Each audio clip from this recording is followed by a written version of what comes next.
Welcome back, everybody. Another edition here of the Auburn Undercover podcast on the 24/7 Sports Network. My name is Nathan King. Happy Friday to everybody watching on Facebook or YouTube. Welcome on in, and happy Saturday if you're listening to this on Saturday morning when the podcast is going to be put out. We are continuing our week-by-week look at Auburn's regular season opponents. It's San Jose State, and then most recently, obviously, we had Penn State, Auburn's Week 3 opponent. Now we're finally getting into the SEC schedule, and Auburn opens up SEC play this year with Missouri. It's a team they haven't met since 2017. They went into Columbia that season and handled them pretty well. I believe that was actually their SEC opener in 2017 as well. So now Missouri comes back to Missouri in Jordan-Hare for the first time as an SEC team. So that'll be pretty interesting. And we're going to bring on Mr. Max Baker here today.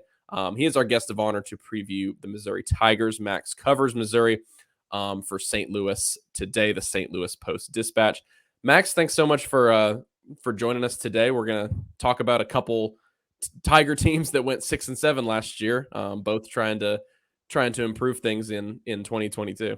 Yeah, thanks so much for having me. I'm excited to just have the opportunity to talk with you. And yeah, a couple 6-7 teams looking to turn the corner here. Yeah, and a couple guys who know each other. I guess that's where I'll start, because there is a bit of a relationship there with Eli Drinkwitz going back to his time at Boise State. He was a Brian Harsin disciple, if you will. He was the offensive coordinator there for a while. What is kind of the opinion right now? I guess that's where we'll start, and then we'll get into kind of what the schedule looks like for Mizzou. What has Drinkwitz accomplished so far at Missouri? He's a guy that Auburn fans knew actually before Brian Harsin. He was a guy who was assistant under Gus Malzahn too. What has he accomplished right now, and kind of what's the general vibe from the fan base toward what he's doing, what he's done with the program so far, and maybe the direction he has the program going right now? Yeah, he was on that 2010 national championship team when he was sort of I think he was just like a GA, sort of like a lower level position. And he brought in, I think Curtis Looper might have also been on that team. He brought in, I think it was three assistants or three total coaches from that team with championship experience, I guess you could say, or at least like in the room. Maybe Casey Woods. I think that might have been the other one. I might be blanking on the third, but he brought in those guys, and there was a lot of excitement. A lot of people didn't really know what they were going to get with Eli Drinkwitz because he coached 1 year at App State, and it was a pretty successful year. But that was really all his head coaching experience at the college level. But ever since then, they haven't. His first year was really exciting because he had a lot of, I guess you could say, like trick plays. The offense was just exciting. It was different than under Barry Odom, where they just sort of were pretty mediocre for 4 years. And so when he's been here, it's been sort of exciting. He got the top recruit in quite some time since probably Dorial Green Beckham or Terry Beckner. If you want to go on the defensive side of the ball, he got Luther Burden. So the recruiting has really energized the fan base, I think. And that's not something that really happened a lot in between Gary Pinkel and Eli Drinkwitz. So I guess you could say it's energized, but I think we're sort of entering the mode where the excitement might be fading if the wins don't come, if that makes sense. So I don't know that this is the year that like the wins have to come. I don't know that this is the year that they have to go, 8-4. I don't think that's like a realistic expectation, because they're going to come in with a new quarterback. They're going to come in with a new running back, a revamped defense. They have a new defensive coordinator. So like everything is sort of just, different now than I guess you could say. So I wouldn't say the expectations are that high, but we're approaching a point where the wins are going to start to have to come with the recruiting rankings getting, much better. Yeah, at least from I think from Auburn fans' point of view, again, not being a super invested fan base into what Missouri has done, because the teams haven't met in quite some time. I think there is a lot of interest in Eli Drinkwitz and what he's doing over there. But I get what you're saying. Yeah, kind of the honeymoon phase of recruiting and trick plays and kind of amping up the program. Seems like he's a highly energetic guy that likes to get in front of the camera and rile up the program a little bit. But now heading into year 3 for him, he started during that COVID season. So he went 5-5 in 2020 and then 6-7 last year. Let's talk about last season for Missouri. So like we said at the outset, same record as Auburn, a little bit different. Auburn lost 5 straight games to end the season. They were in the top 15 in the playoff rankings. At one point, they were approaching being a top 15 team in the country. Missouri, I mean, they lost their last 2 games, but they got a win over Florida in November, got a win over South Carolina as well. And if I'm looking at it correctly here, they actually won 3 out of their last 5 SEC games. But still, overall, obviously, in terms of talent and whatnot, was toward the bottom tier of the conference. What was last season like, and was it on par with expectations, or was a losing record overall a little bit of a disappointment? What would kind of be your overall assessment of what they did last year? I think it was it was definitely below expectations because they had a returning starting quarterback, which wasn't something that had you could say a lot for, I guess, even this year. But and they had an All-American running back. So I think when you have a returning starting quarterback in the SEC and an All-American running back, the team probably should have been a lot better. But also, it wasn't that they just weren't winning as many games. It was just the way that they were losing them at the beginning of the year. Tennessee, I think they allowed, it was like some crazy amount. It was like 45 points, I think, in the first half. Tennessee, and the game was over by the end of the first quarter. And against Texas A&M, it was kind of the sort of same thing. I think it was 21-0 at the end of the first quarter. It was just like the defense just seemed like it could not stop the run for a lot of it. And so while the offense, there was a little bit to blame throughout on both sides of the ball throughout the whole season, the defense didn't really give them much of a chance. And then when the defense started figuring things out towards the end of the year, the offense sort of didn't figure, started, they were mixing up the starting quarterback. Their old quarterback, Connor Bazelak, now entered the transfer portal and went to Indiana. So, it was just sort of a mixing and matching, and there wasn't a whole lot of continuity on both sides of the ball at the same time. So I think you would say it was below expectations. While the record was fine, I mean, you almost have to look at it like, so they won 6 games, but one was Central Michigan, one was SEMO, one was North Texas, and one was Vanderbilt. So those are 4 wins that you almost can just chalk up at the beginning of the year. And while every team sort of has those, I think in games that you were sort of thinking maybe they might put up a fighting chance, they just didn't. And so, yeah, that's what I would say. And losing the bowl game obviously was tough to Army because even though they're starting a new quarterback, but Yeah, the quarterback situation is probably where we'll dive into now in terms of the roster. Like you mentioned, Connor Bazelak, who had some good flashes as a starting quarterback for Missouri. He was a freshman at the same time. Or excuse me, he was a year younger than Bo Nix, and so he was the starter there for a good while. But he's transferring off, I believe, to Indiana, and then they lose Tyler Beatty, like you referenced. He was drafted by the Ravens, and so. But starting with that quarterback position, it looked like it was going to be one way after spring practice, but then they went out and got an interesting transfer addition, a guy in Jack Abraham, who made a lot of hay at Southern Miss, didn't necessarily do a bunch at Mississippi State, although he was only there for a year. Kind of, what's your assessment on this quarterback competition? Because at least from the outside looking in, it seems like it's going to be sort of reset in fall camp because they didn't have Abraham during spring practice. The quarterback competition is interesting in that it's there's four guys that could win it. And it's also like doubly interesting because the new freshman that they got, Sam Horn, who is one of the top rated quarterbacks in Georgia, is entering the MLB. He's going to get drafted in the MLB draft, probably in a top 3 or 4 round pick. And so he's going to have to make a decision on whether he wants to choose professional baseball or choose college football. And while obviously Eli can't wait to make a decision on that, he did say he wanted to wait for Sam Horn to get on campus before opening up the starting quarterback competition. So he clearly likes what he has in him. So I'm not sure. And he brought in Jack Abraham, I believe, as a walk-on. So while, I mean, that's obviously, they can change that and mix and match that people under the portal, they can fix that later. But, obviously I don't think he is giving that position away by any means. And Brady Cook sort of looked pretty good in the bowl game. I mean, that was his only real opportunity to show much. And obviously it was against Army. It was a bowl game. Things are very different in those games, but he wasn't playing with Tyler Beatty. He wasn't playing with the full, offense that Connor Bazelak sort of had the opportunity to play with all year. So I think he might be sort of the guy. Tyler Macon is pretty much an elite runner. He wasn't, I mean, he started against Georgia, but he didn't show very many flashes throughout the rest of the year. He had the most buzz coming out of high school out of the 4 quarterbacks, I would say. Maybe, obviously Jack Abraham has college experience, but Tyler Macon was Eli Drinkwitz's maybe first big recruit that he got that people were really, really excited about after he went to the Elite 11 quarterback camp and stuff like that.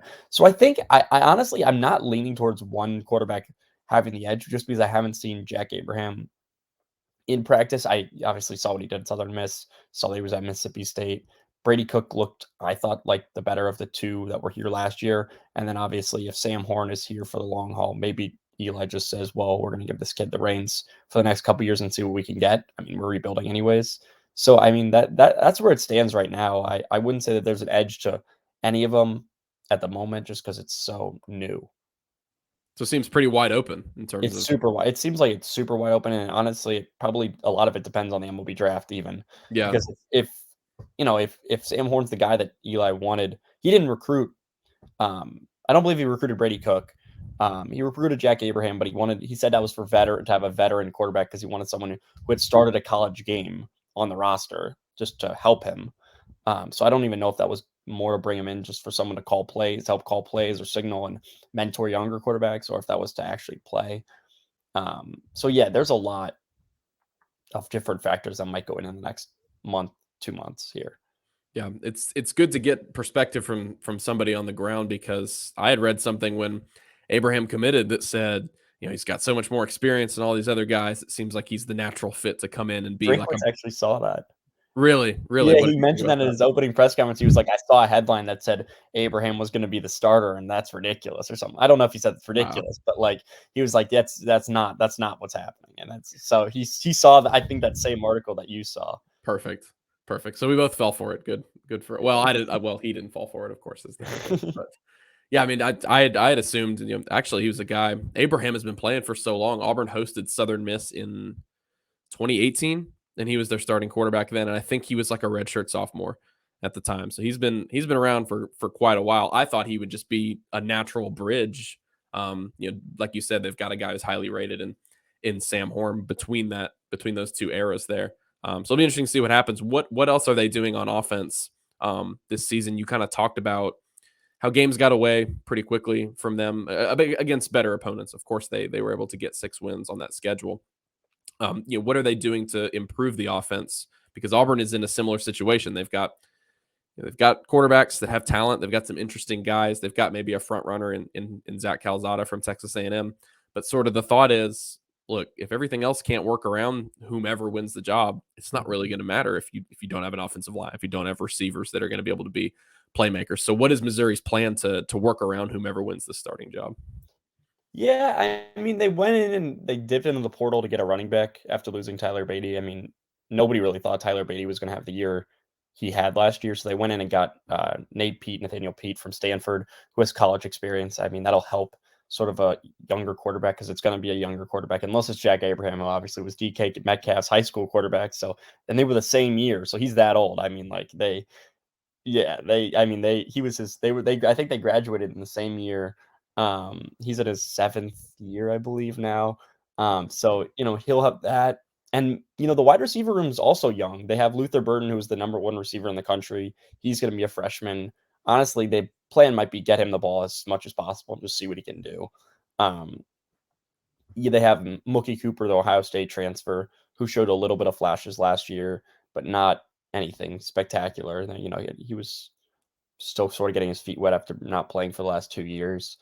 I think they're going to just sort of rely, and their tight ends are probably one of their sort of weakest positions on the roster. I think they had 3 transfer, if I'm not mistaken. I know they had Daniel Parker Jr. went to Oklahoma, and they had I think Messiah Swinson went to Arizona State. They have just a young sort of group on offense right now, and so it's a lot of mixing and matching. It's a lot of like I think that Eli's just gonna have to find a way to get 7 different receivers the ball during a game, and just whoever's the freshest, keep them rolling out. That's kind of what he did last year with Mookie Cooper and all the different speedy wideouts. He just rotated them in and out, after a couple plays and just kept them fresh. So I think that might be the game plan, is just to use the different weapons they have on the outside with Luther and Mookie. But maybe they have something completely different up their sleeve with a running quarterback offense. I don't even I don't know at the moment. Yeah, just sorry, what you were mentioning about Metcalf and Abraham. High school class of 2016, which is when I graduated high school. Which I don't think I'm that old, but I've been out of college for 2 years, so that's pretty crazy. And it looks like he enrolled early at Southern Miss, so he's been on a college campus before I even stepped on a college campus, and I've been graduated for 2 years. So yeah, a little bit of experience. It'll be interesting to see, like you talked about, if he comes in more of just kind of like a support role, but an on the field guy. Auburn has a similar situation this year to where they've got guys at receiver, but they're not necessarily the most proven. It's one thing to talk about talent, but it's another thing for it to play out on the field. Looking at the defensive side of the ball for Mizzou, maybe a few less question marks. You can correct me if I'm wrong there, but it looks like maybe the defensive front is stronger. You got like a Trajan Jeffcoat is going to be one of the better defensive linemen in the SEC. Seems like they've got a few dudes in the secondary. Are you expecting them to lean on that defense in the early season while they're figuring out the quarterback and the offense?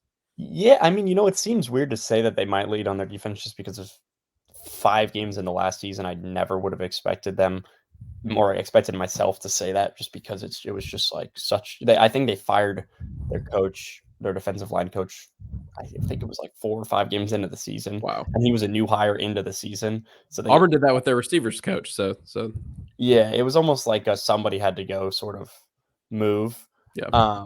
But yeah, I think you're kind of right. There's less question. I don't know if there's less question marks, or they have a lot of returning players. Darius Robinson, Trajan Jeffcoat, like you said. Isaiah McGuire kind of had a breakout year on the defensive line last year. And their secondary, they should be boosted. They lost Ennis Rakestraw, one of their, you might remember the viral video of Drinkwitz going crazy to get that first recruit. I don't know if it was viral in the Auburn world, but it was viral in the Mizzou world. I don't remember it. Maybe it he started screaming and running around the building when a kid committed to Mizzou over over Alabama, and he tore his ACL, I believe, and he'll be back good to go. Chris Abrams-Drain was a former wide receiver that converted to the defensive side of the ball and was one of the best players in the country last year, in his first year, and so he'll have another year under his belt. And Martez Manuel was a captain; he's a senior now, so I think the sort of back end of that defense will be their strength, and then also they have a very experienced line that could become their strength. I don't know if it will be, but they're very sort of experienced, so you could say that they should be. And obviously they're kicking. I mean, that's the best part of Mizzou's team for the last 3 years has been their kicker. Harrison Mevis has, whether or not how much you want to put into a kicker, but he is pretty much automatic for them and has been for 3 years now. 2 years, this is the 3rd year. You never know how much you miss a good kicker until you don't have one, until you're in a close game and you've got a 40-45 yarder lined up. Auburn's had the Carlson brothers for a while now, so they've been decently set, and they just got the number 1 kicker recruit in the country. So special teams importance is certainly. It always feels like there's a Carlson coming out of Auburn. There might be another one. On the way. You would know better than me, but there's probably another Carlson out there somewhere that's coming. This is the last one. Anders is the last one. It's an interesting situation because he tore his ACL toward the end of last season. He should be good to go after a few games into this year, but they have the number 1 kicker coming in. And so it's going to be an interesting, like, kind of mentoring him for a few games. Then how will they handle it after Carlson comes in? So I actually don't know who in this Missouri game in week 4. I don't know who necessarily would be kicking in that game. I don't know if Anders would be good to go by then. But speaking of this game in particular, we'll get to your thoughts on the Auburn matchup in just a second. But this schedule overall, as you are looking at 2022 for Mizzou, it seems like Auburn is their first. Going to Kansas State is not easy. But it seems like Auburn is, obviously it's their SEC opener. It seems like it's their first really big test of the season. What do you make of this 2022 schedule for them? What are kind of the win totals and kind of projections for them that are being thrown around? And honestly, where do you see them sort of lying in the East as we still sit? What is it right now? Toward the end of June. Obviously, we're looking at this thing from a long way out. But how do you kind of see this team playing out based on their schedule? Yeah, I don't really know if there is a win total at the moment, just because it's such a new team that it's. I would honestly expect them to win probably the same amount of games as they won last year. Maybe win one more because you could maybe say they underachieved last season. But again, like that, would it surprise me if they had a really poor year? I mean, no, because it's just everything was going to be so new. They're still playing Georgia. They're still playing Florida. They're going to Auburn. And I mean, we don't know what time that game's going to be at, but with a quarterback that probably has started 0 SEC games under center, I don't think Mizzou is going to fare very well in that game. I think that's going to be sort of a wake up call for them. I think that's probably, going to K State will help. It'll probably, unless it's Jack Abraham, it's going to be a first time starter pretty much, at least to open a season under center or in shotgun, obviously, probably in shotgun for Mizzou. But so I really don't like that matchup for Mizzou.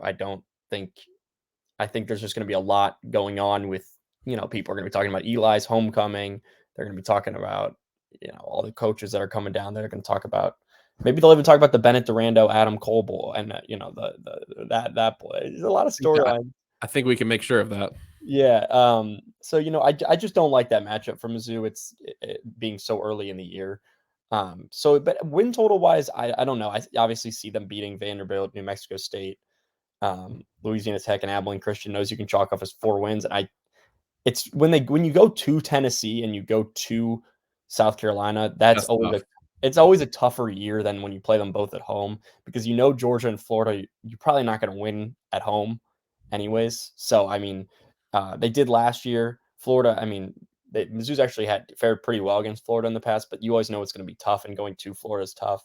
So I would say probably around 6 wins, 7 wins, depending on how good Arkansas is. I would imagine they're going to be good.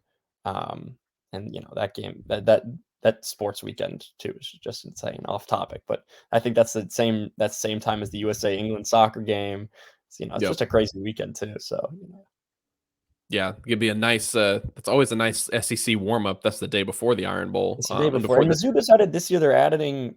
Auburn and Alabama always play like the Citadel right before they play each other or something. Yeah. Mizzou decided they're doing that this year with New Mexico State. So I guess that's a new twist to the schedule that I kind of had forgotten about this year. Okay, yeah.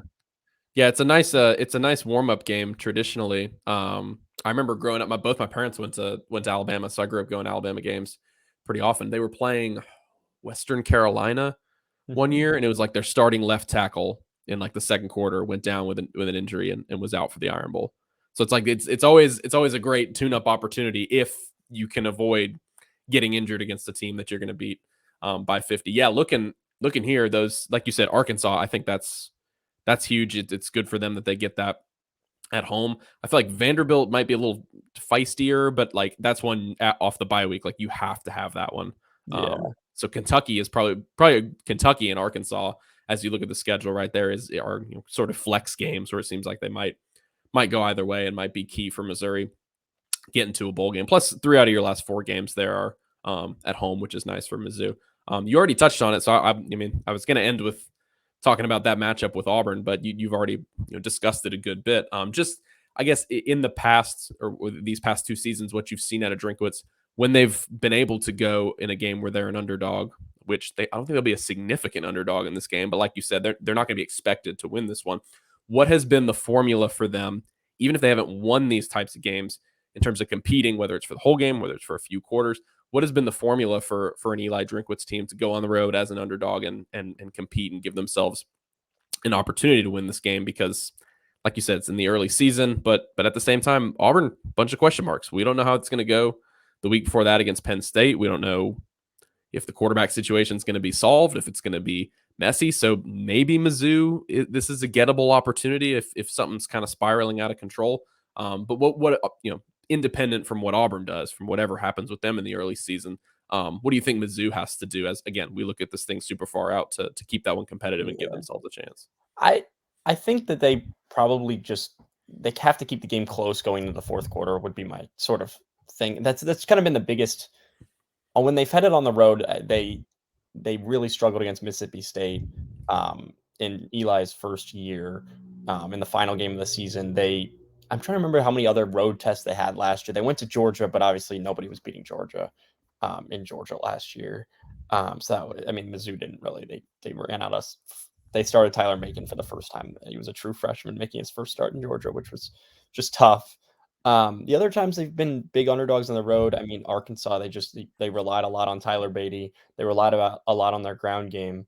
And then I guess at Kentucky last year, they kept it close into the fourth and also relied on Beatty.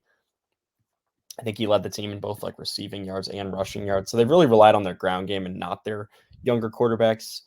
So maybe they'll rely on, Nate Peed, who's played in big games, played in big night games at Stanford, in the Pac-12 back in, last year, 2 years ago, even though he wasn't their starter for most of the time. But the thing is, we haven't really seen it because in Eli's first year, the crowds were pretty limited.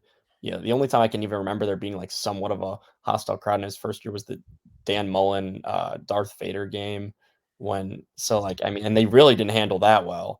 That the game was over pretty much at halftime, and I think they had 3 players get ejected at halftime. So I think that, that wasn't great. And last year they didn't really have too many road tests. I know they went to Vanderbilt and they went to Georgia. So, hard to compare those to 6 and 7 Auburn, I guess. Yeah. There wasn't really that middle of the road. The only one I could say would be Boston College and Kentucky, and they kept those close, but made big mistakes down the stretch at the end. So I think maybe they're going to rely on their run game with just a newer quarterback, but maybe they'll rely on their defense. So he'll probably take gambles. I mean, Eli Drinkwitz is big into taking gambles and usually have paid off for him in his play calling. But that might be what he does. But I think he would get the ball to people who have been in those road environments before.